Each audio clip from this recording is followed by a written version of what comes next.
Well, hello folks, I'm L.A. Little and this is your daily TA wrap. We take a look at these markets and we do it from a neoclassical perspective. Each time we ask ourselves, what happened today? And what does it tell us about the coming ones? I do this show 4 times a week, every Monday through Thursday, live at 9 o'clock Eastern Time here from the base of the beautiful Rocky Mountains. Do a weekly show on Sunday nights as well. If you're a member, of course, I do other broadcasts. There's a weekly broadcast I do specifically for members. Of course, there's a video library for members as well, and do a broadcast each morning to get the day started. So a lot of broadcast on the TA Today site. As far as what happened today, well, it was a good day overall. We had all of this in front of Apple and Microsoft earnings, of course, but you know, markets moved up. They did what they had to do, and they keep trying to push the envelope, so to speak. And you actually have breakouts here on the NDX. That's a breakout to new highs. You actually got over the downdraft bar on the composite. SPX tests the highs but falls back, almost breaks out, right, and actually almost hit that 8750 target on that ABCD structure that's still hanging out there. We'll talk about that one here in a bit. Elsewhere, not all that much. You're still getting a huge sell-off in the natural gas, a little bit in the oil.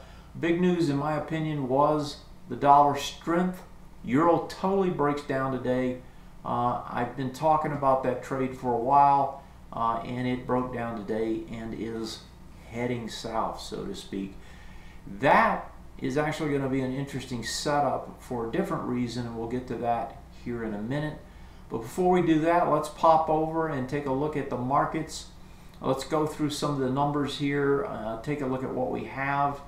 So here's the S&Ps. That top, remember, came on absolutely no volume in front of the July 4th weekend.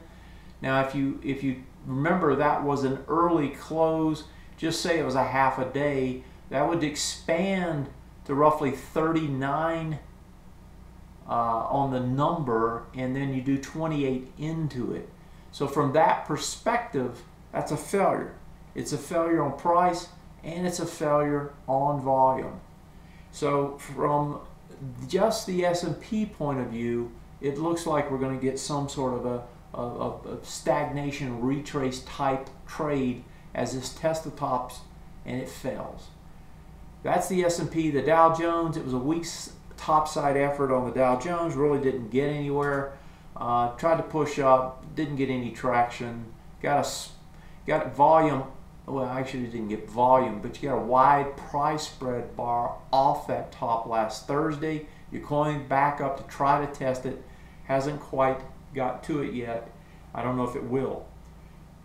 S&Ps, excuse me, have been the strongest, but if you look over, you're starting to get some competition here with the NASDAQ composite starting to break. It breaks over that July 8th bar, that breakdown bar, closes over it. That's the first time we've been able to get over it. We've been trying for a week. If that holds tomorrow, that says it's going to go try to test the top. Well, of course, here that is that same July 3rd top. But it needs to hold over this tomorrow because you kind of need at least one more bar to prove that it's real. So you get over it, you stay over it tonight. Another bar tomorrow would actually show us something from that perspective. The NDX just powers on. Up again, over the highs, new highs, no real volume, but it doesn't matter when you start trucking like that, right? So then the Russell, a little bit different. Russell's coming back in to do the second retest, reach in off that prior swing point low. So if we look at that swing point low, draw it out. Remember, it got up here, tested, got over it, just like we were just talking about with the NASDAQ, got over it one bar and then fell back. Now you're coming back in the second time. The second time back in, your odds are a little bit better that you're going to break it. Right now it's a bearish retest, regenerate. We'll see if it gets up to the high. I wouldn't be surprised to see it get to the high. That high is 1164. Traded today up to 1160, got an 1156 close. So, you know, eight points would get you there. That's very possible. It may not, though. It may simply fail here. Now remember, this one actually had an ABCD structure in place, and it's still in place. It hasn't failed yet, right? It would have to get back over this bar for it to be a failure in my book.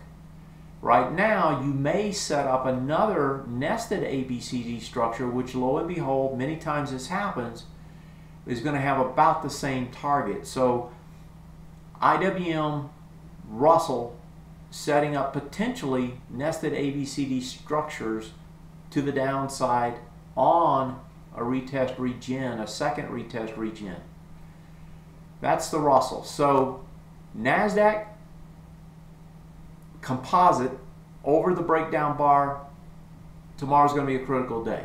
NDX powers higher, can go higher. S&P 500 over the top, fails on price and volume when you consider it was a half day. Dow Jones trying to get back up and test the top again. That's what the indexes look like. So what does that tell me? That tells me they're mixed, which is what it should be saying to you. And that kind of leaves it up in the air. Last night we talked about it being up in the air, and we were going to go with the trend in the overseas markets. We'll get to those in a minute. Of course, trend's still up in most of these markets, but a little bit more mixed tonight, in my opinion. Last night was simply ambivalent. Now you've got some things saying, hey, we should go lower. You've got some others saying that we should go higher. That's a different type of picture than we saw last night. After the bell, we actually had some big earnings. Apple comes out. Remember, Apple was set up pretty good. I thought Apple might pop up after hours. It didn't. It tried to get over this bar. This is that breakdown bar from July 17th. That high was 95.28. After hours, they got up there and tested it, but failed. They closed about just slightly under where they closed today after hours. So tomorrow, it's going to be a big day here with Apple. Apple didn't hit the numbers that were expected. They always guide down. And so tomorrow's going to be a tough day for Apple to get higher. I wouldn't be surprised that we see some strength overseas tonight that's going to keep us flat, maybe a little bit higher in the morning. But we're going to get test right off the bat in the morning, more than likely. Unless we have some geopolitical stuff that drives us higher or lower overnight. So that's Apple. Microsoft was the other story. Remember, I was talking about Microsoft last night. I was talking about if it came back down into these bars, it was probably going to be a buy. Well, didn't do that, but after hours it did. After hours it got down underneath 44, and then it spiked back up and closed near the highs. Apple was up 1% after hours. Apple's going to be putting some juice into the markets if it can hold. Now, I don't believe Apple's going to get over and hold this 45.71. Let me go see where it actually closed after hours. 45.45, up 1.4%. So it's going to attack that tomorrow. If it fails and reverses just like that dark candle there, then that's going to probably be the top, and you're going to set up the range trade in Apple, not in Apple, but in Microsoft going forward. So you had this as the buy point. You could have got it after hours there. It's probably going to test this tomorrow. I suspect it's going to fail there, and then you're going to see it come back down and more than likely work its way to the bottom or near the bottom of this range before it's over. So that's Microsoft. And that, of course, is the second largest weighting. The largest weighting being Apple, which doesn't look like it's going to be able to help the NASDAQ right now. Then Microsoft. Next one is Google. What does Google do? Gets over the highs, back underneath it. That's a failure test off the earnings bar. That suggests that Google's going to be range trading. So the big power trains in the NASDAQ look like they're going to range trade, which looks to me like that's going to slow that NASDAQ down, the NDX, not the NASDAQ. If that's true after tomorrow, then that says that NDX itself is probably going to come back in. The other large weighting in it is where we're going to next, which is the sectors, and that is the stocks. The stocks. actually has two ranges set up. You've got one here, and actually it's a little bit slightly different than that. It's actually from these highs up to about there, and then you got one up underneath it. And that one up underneath it about equidistance. The stocks, you've got some big names, reasonably large names tonight getting creamed on earnings. Xilinx is one of them. Xilinx was down over 10%. Let me take a look and see where these guys closed. So Xilinx closes, it doesn't look like I'm going to get a clean close. Yeah, it's 458 lower, 9.5%, 43.75. 43.75 is off the map. So you got to go to the weekly to take a look at it, and on the weekly, 43.75 is kind of the key area. That's where your swing point lows are. Looks to me like Xilinx is going to blow away these swing point lows in the morning, and it's going to go after this gap. Right, and that's going to be where the volume is, but I suspect the volume is going to be way up here somewhere tomorrow, and it's going to eventually blow this away as well. So Xilinx has put in probably its top and is fixing to put pressure on the stocks. There was a couple others doing the same thing tonight. LLTC was trading down as well. That was down about 1%, almost 2%. You actually had Altera also trading down. Now these aren't big losses on these, but you can see these big breakdowns come all the way back, test, fell. They're going to come down, test these lows, and try to break them out. So some of the chips are starting to give it up. And so when you see that, and you go back to the stocks, you say, okay, the stocks is another third of the weighting of the NDX. Now you got 2/3 of the NDX. It's probably not going to be able to go anywhere. If not putting some pressure to the downside, that's going to probably cap it for a while. So that's that picture, and let me go and we'll look at the rest of the sectors. So that was kind of a segue into the strength that we see in the indexes, and the suggestion being that that may dry up after tomorrow. IYT still bullish, breaks out. I'm on the weekly. Let me pop it to a daily. So the IYT breaks out, it's got an ABCD structure, can carry it higher. That looks like it wants to go higher. I'm going to pick out the strong ones. The XLK, of course, looks like it wants to go higher, but we're just talking about how that may get pulled back in. And what was the other one? Oh, the XLV. So these were the three strong ones. Look like they can actually trade a little bit higher. Elsewhere, it's pretty much a range trade. At best, consolidation type stuff, other than the stocks. Popping over to the OX markets. If we look at the OX markets, a little different picture here, because in this space, you have the dollar really starting to take over. And so here's, let's pull up the UUP first.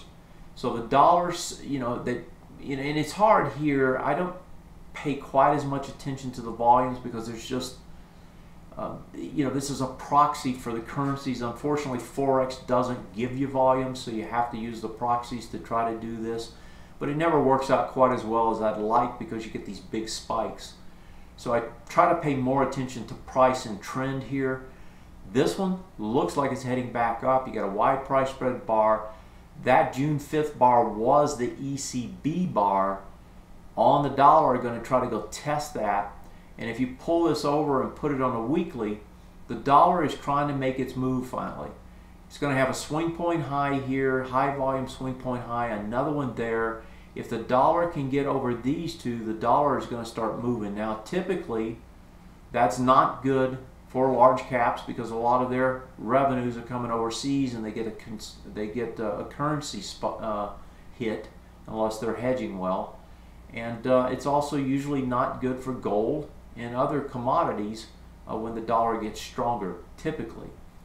But that's the dollar. Looks like it's trying to put in some sort of, finally put in some sort of a rounded bottom type structure here. Swing point lows getting tested, no volume, and the weekly is a little easier to read because you actually have enough volume.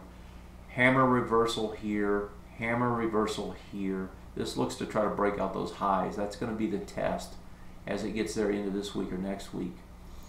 So the dollar, let's start with the dollar, and now let's pop over and look at the euro, because the euro is blowing out the bottoms. Here's the low, 133.20. You got about 2.1 million on it. You're doing 661. You're not going to have the volume, but you're under the lows at this point, and you've definitely blown them out on the week, on the dailies, right? So a big spike down today. That puts an ABCD structure in place. I haven't measured it, but we can do a measurement. Matter of fact, I don't even know that it is an ABCD structure. Let me see. Doesn't have one. So that's just the first leg. So the only ABCD structure that was in place is already played out, and that was this one. That one's done. So this one's just kind of flying by the seat of its pants now. We'll see how far it wants to go. So that's the euro. The euro, and matter of fact, most of the currencies were weak today. It wasn't just the euro, but the euro in particular.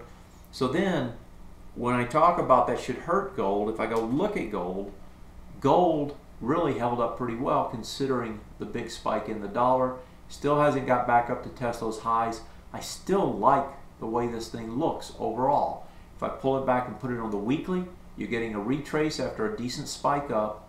You know, you don't have any volumes, but you don't have any volumes in this market, so that's why you're always doing a comparative analysis across 60 bars, right? Last big volume was over here.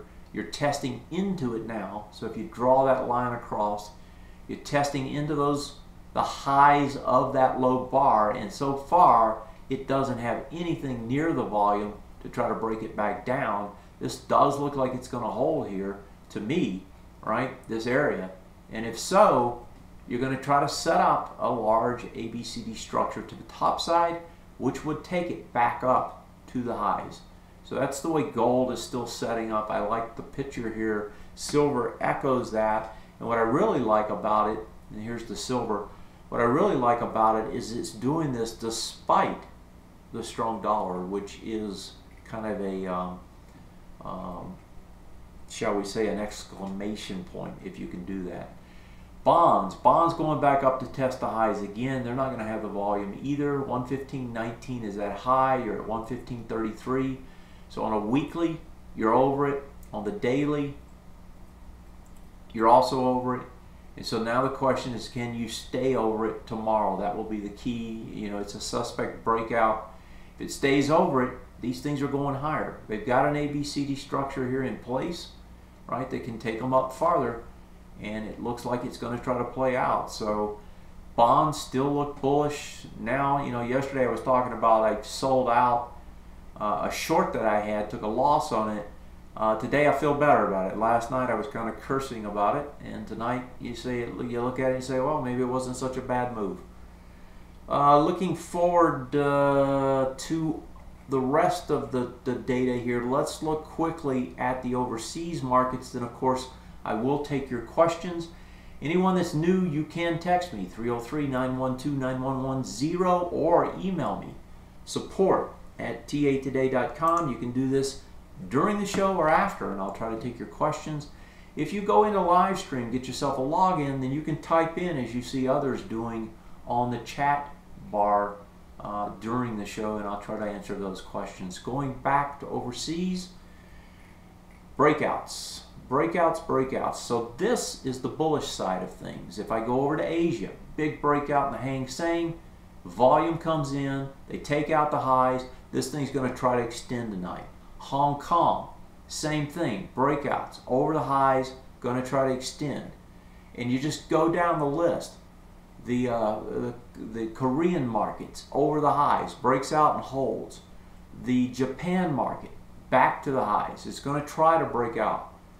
Taipei, a little bit different. This one has already ran much farther than everything else, so it's in a consolidation. But Indonesia breaks out to new highs. So Asia in general breaking out. Look down south, Brazil breaking out, right? This thing is not breaking out, surging. This, as I've been talking the last 2 nights, is on a surge. Going back to Asia, the Australian market breaks out and starts to extend. You know, so elsewhere, pretty strong. If you go over to Europe, the strong one right now is London, back over last week's highs. Then you go to the two weaker ones, the DAX. Remember, the DAX had broken down, transition of trend last night, and had failed on the bullish retest regen on the second try, or actually on the third try. Odds are pretty bad on the third try. Gets under it, but it does exactly what it had to do. We talked about it last night. It had to reverse, come back up. It did that. What does that tell me? Well, that tells me a range trade. So this thing's back in some sort of a range trade. Where's that range? Well, it's probably here, and then you've got the higher floor up above it about equidistant. So when I look at this, what's it going to do? It's going to go back up. It's going to test into that breakdown bar. It's going to try to get over it, and that's going to be the key test on the way back up. If I think about where the surprise would be from a bullish standpoint, it would be some sort of a resolution in the Ukraine without further sanctions that would push this DAX back to the highs. That's a possibility, you know, if the good news happens over there. And if that's true, you're going to see this thing spike right back up to the highs again. And then if we look at France and the French market, you know, this market, yeah, it can bounce, but all it's going to do is come back up eventually here and do a retest, regen, bearish, and probably succeed, in other words, go lower again. So this is not a market I would play in if I want to play in Europe. There's much better ones to make your money in if you're going to try to make it there. That's the overseas market. So when I wrap it all up, you know, we've got breakouts overseas extending. We've got earnings so far in the States that continue to keep this market higher. And remember, we had talked about end of June, we push up into the end of quarter, and then it's a question of can the earnings keep it up there or take it higher. I saw a lot of talk going around today about how 70-something% of the companies are hitting their sales targets. Yeah, okay. And when they're talking about that, they're talking about the large cap S&P. They're not talking about everything. So that's the first thing to realize. But then the other part of it is, okay, so you got 70% of them surprising you to the upside on sales. And what is that doing for the market? Well, it's holding, but is it breaking out? Is it doing another leg up? Well, so far not. So if that's true, what does that tell you? That tells you that it's already priced in. And it's going to take something more than that to move it. Or at least that's what it tells me. That's how I would read that. So good, yes. Is it enough to take it higher? Well, so far the verdict has been no. Hasn't been. Let's see here. What else we got? I think that's about it. As far as the overall picture, I'll come back to that. Let me tackle some of the questions that have been emailed to me or that are out here. So let's check and make sure I don't have any email because I'll forget them otherwise. And no. Okay, so BA reports tomorrow. So what does BA look like? How does it look going into earnings? Not so good. Okay, so here's the daily on Boeing.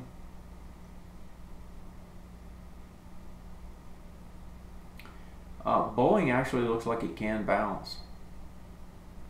And the reason I'm saying that is remember you had these nice spikes down, right? This spike down is going to be the test on the way back up. But you had this low with this volume. Then you tested it again with big volume. And then the next bar was an under-over, got the bounce. Right? So you came up, you got your bounce, then you come back down and now look at your volumes as you test one more time, which leads to another bounce. And today you got a little juice coming back in. I suspect this one's actually going to trade up tomorrow. It's not something I'd be buying for anything other than a little trade if I were trading it, because it's going to run right into that on an ABCD that it fills out. That's probably going to be as much as it gets. So maybe a couple bucks up. Let's look at the weekly on it and see what that looks like.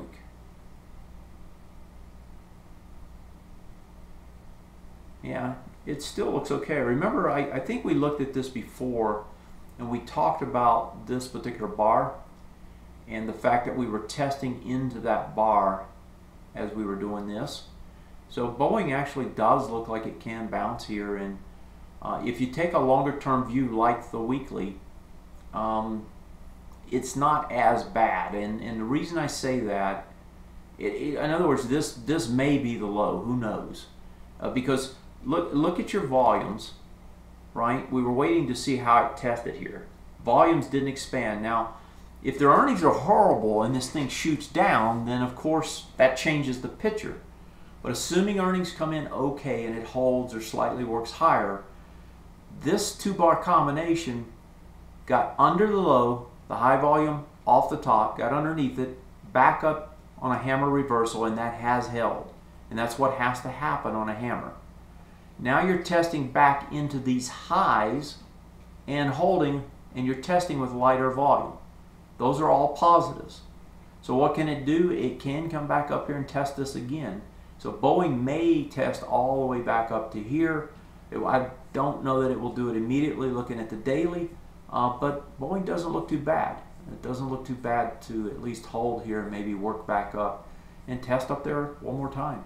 But you know, first things first, it probably does its ABCD structure, then it struggles with this bar, the June 20th bar. How do I define a hammer reversal? How important do you consider a hammer up or down? A hammer reversal to me, well, the actual definition of a hammer, if you look at like Steve Nissan or somebody, is a bar that looks like this. Okay, and typically, so you got, it looks like a hammer, right? It's got kind of a top on it. Typically you want to see that cut like, say, this bar. You want to see that go underneath this bar, back up, and it closes at the highs. That's what this is showing you. It closed right up here. So that tells you, that's what a hammer reversal does. It tells you they tried to drive it lower, right? And they got their butts kicked and it went back the other way and closed right at the highs. Typically that gets some follow through the next day, may even gap up. Then what you really want to see, and that's what we just saw when we go back to the weekly here, this is a hammer reversal. This is a clean one right here. So it goes back, and what you should see is follow through, and then eventually when it does come back to test, it's going to test the low that the hammer, you know, disqualified, so to speak, and it should not trade lower than the low of the hammer. And as long as it does that, then it should try to trade up again. And that is exactly what this one did. So that really is the definition, and that chart actually shows a great example of one. You get the follow through, you eventually get a test lower, and then it holds and you get the push higher. Where do I see EFA going? 33% Asia, 66% Europe. Well, you know, like I just said, I was talking about, you know, I think it really boils down to Germany and what happens with Germany. Right now, Europe's struggling. Let's see what the weekly looks like. This doesn't look bad. So what this is doing is, so this was a breakout here. It retested, regenerated on the very next bar. That's this zone. So breakout here is a breakout over this high. This breakout is over some other high that's not on the chart anymore. So it comes back in now. It fails to retest, regenerate off of this. So that little test there failed. Then it comes back and does a retest. Really, it's just support at this point, but it's the second time back into this area. And look at your volumes now compared to what they were when they were pushing up here. So, you know, just from that perspective, it doesn't look too bad. I kind of like the way it looks, actually. So I think what you're going to see, I mean, again, I think it comes down to what happens in Ukraine and whether or not there's more sanctions, which hurts exports out of Europe, which exports heavily to Russia. That's what's pulling this down right now. It's not the worry about Ukraine and a wider war, more than likely. It's the worry about export markets drying up and the companies that produce that getting hit. And Germany is the exporting, you know, powerhouse in Europe. So, you know, it's a toss-up because it really comes down to the fundamentals. Technically, it still looks okay to me. All right, I'm out of time. That's the way it goes when you're having fun and you guys are asking questions. Appreciate them. Looks to me like another day of maybe a little bit more push, some flat to higher in the market in the morning, given the overnights probably, unless we get a bad surprise in Europe. Thanks for being there. Tell a friend, tell two, help me help you. I'm LA. This is, and it was, your daily TA wrap. Have yourself a great night, and I'll see you next time. Take care, everybody. Good night.